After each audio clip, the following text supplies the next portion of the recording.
Okay, Basher, I'm the leader for today. Predicting. What do you think the story is going to be about? I think it will be about staying safe. I think that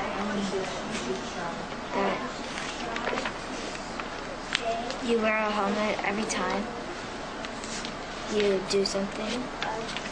I think it's going to be about being careful with what you do and taking precautions. Dave, what do you think? Yes, do you have anything? It's not for you.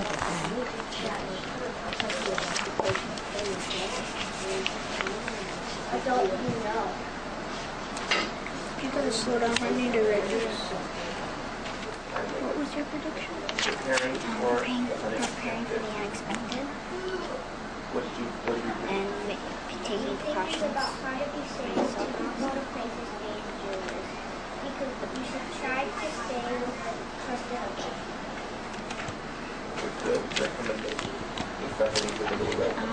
I will start reading. Will you please read the first paragraph, please? Preparing for the unexpected. Common hazards. Injuries often occur when people are tired or careless. Sometimes injuries happen when people don't realize that an action is unsafe. Some injuries occur during everyday. Common hazards at home.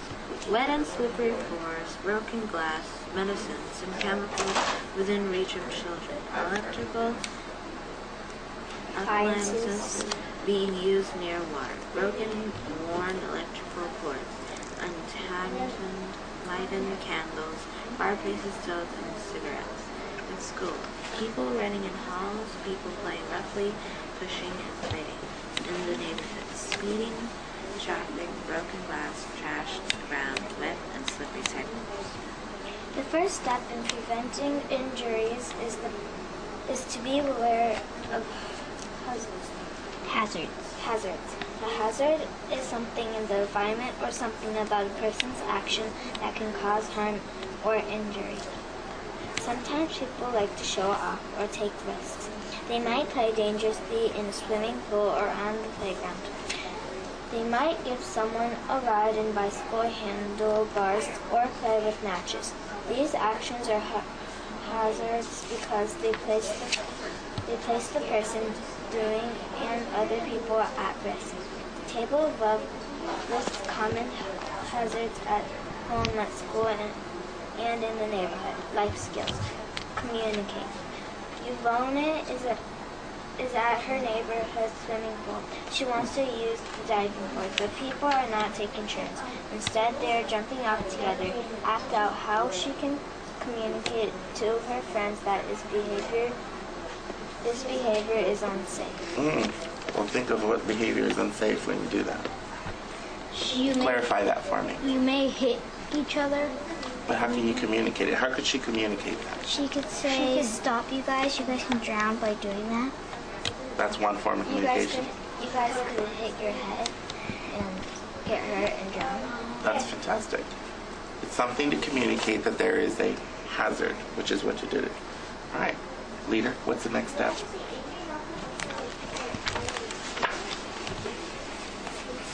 Clarifying. What aspects of this paragraph do you need to clarify? Anything you need to clarify? What's a new vocabulary word that you learned in that paragraph? Hazard. Do we understand what that is? Yes. Clarify that for me. Tell me what that means. That means To you, use your own words.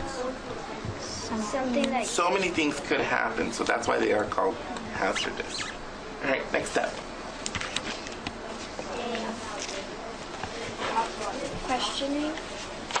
Any questions on this section? I think it's pretty much plain, straightforward, right? About what a hazard is and how bad it could be to you. Last step. Summarizing. How do we summarize this? What are you taking away from this? After you're done reading this, what's going to stay in your mind? Summarize that for me. Being careful. Being careful. So careless anymore. Excellent. Not being careless. I like that choice of words. Anybody else? Writing that down? Fantastic. Anybody else want to share? Your own personal words. She used being careful and not being careless. What about you? When someone's in trouble, try helping them. If you see hazard, right? Try helping them. Come up with a couple more and then move on to your next page. Yes.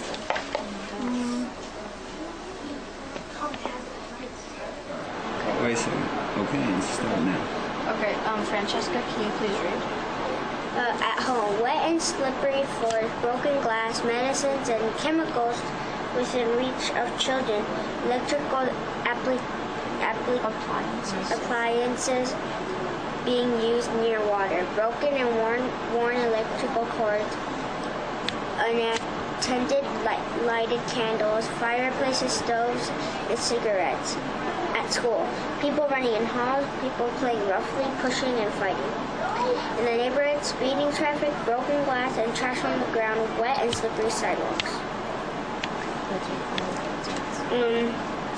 The first step in preventing injuries is to be aware of hazards. A hazard is something in the environment or something about a person's actions that can cause harm or injury.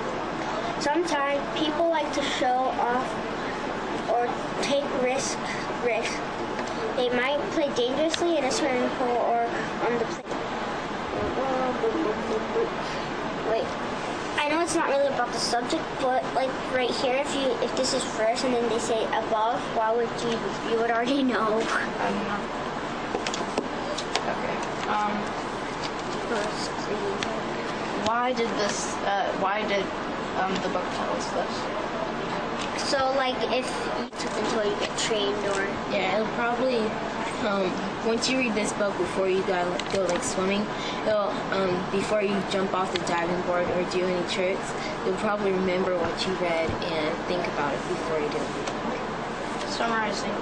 Francesca, would you please summarize? Okay, so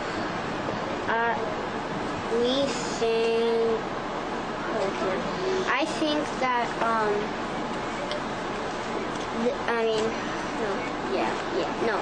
this page is about like what you should be careful of in your house, in your school, in your neighborhood, and what hazard means, and things not to do on bikes, swimming pools, playgrounds, and all that.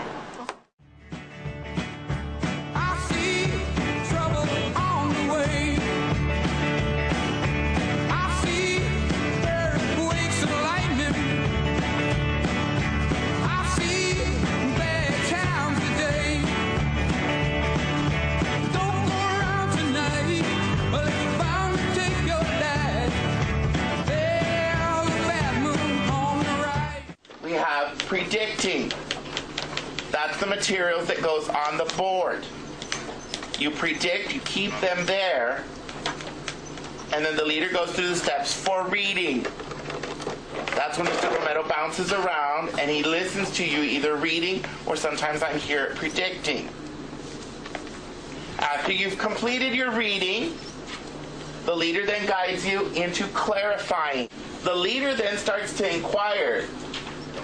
We all know the questioning words. What, why, where, when, how. To clarify what you just read. These kind of go together. At the end, you write your questions. You write your summary. What do we get out of this one section out of our lesson? You can move on to the next page. When you break it down per page, it's fantastic. You move on, and even if we do or do not do the questions at the end, you should be able to answer everything just like that. Okay?